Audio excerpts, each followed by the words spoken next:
does international law prevent the compromise of incidents like this para mapabilis na lahat?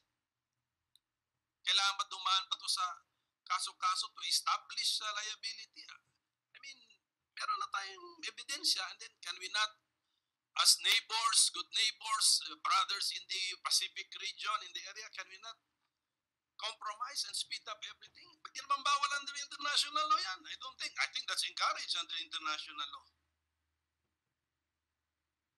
If we can ask the DFA and then DOJ, DFA, you're the successor of Secretary Manalo.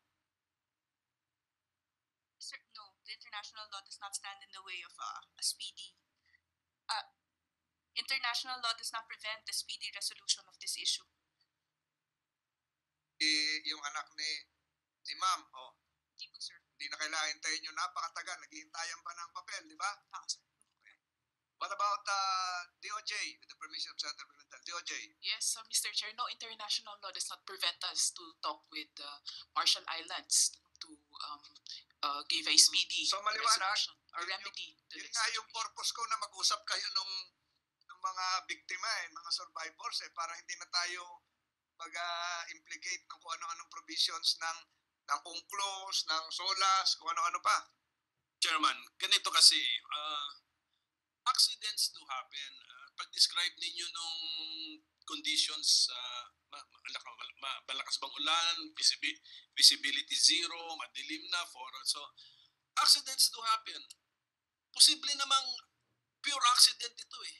If it's a pure accident, does anybody have to go to jail? Hindi. But we have to compensate those damaged. At wag na natin i-dribble o patagalin pa masyado. So that's our appeal to our friend, neighbor, and ally, the Republic of the Marshall Islands, na given this evidence, nakaon yung transponder ninyo or yung ano ninyo, that means in good faith eh.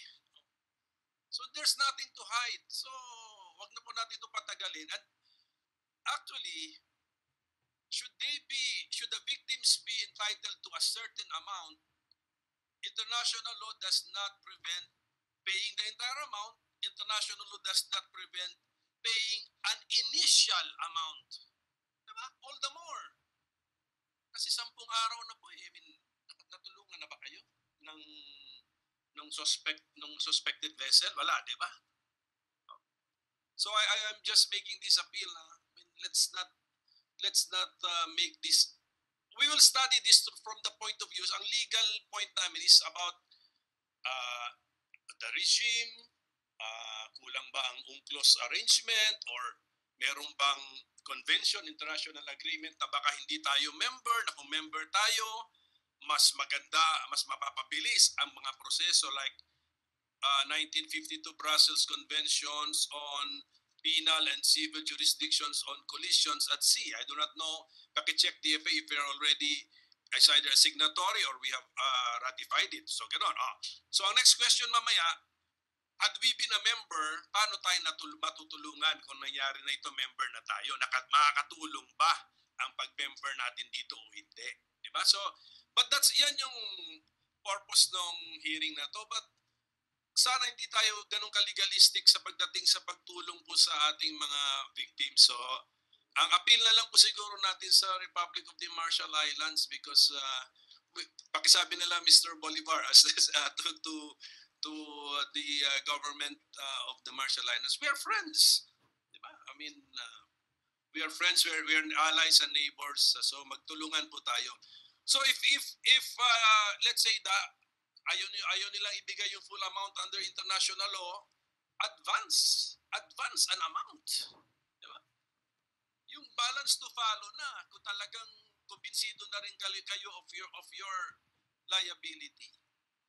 Don't be afraid to admit liability, especially civil liability, because sa tunay na buhay naman, meron naman talagang tunay na aksidente. That no one has to go to jail. It's a real accident. Diba? But yun meron tayong insurance system so that the burden is spread out to how to compensate the victims of these unfortunate incidents na hindi naman sinadya. Okay, so that's the main idea. So, Mr. Chairman, so I hope our appeal will will reach the highest levels of the Republic of the Marshall Islands para matulungan na po. 10 araw na po ang nakalipas. Pati mga survivors kasi dapat tulungan din eh. Hindi tayo naghihintay ng may mamatay bago tulungan. Yung mga napiligro rin na sa kamatayan, nag-survive lang sila eh. Yung mga napiligro din, dapat matulungan din. Parang pasalamat na lang tayo sa Diyos na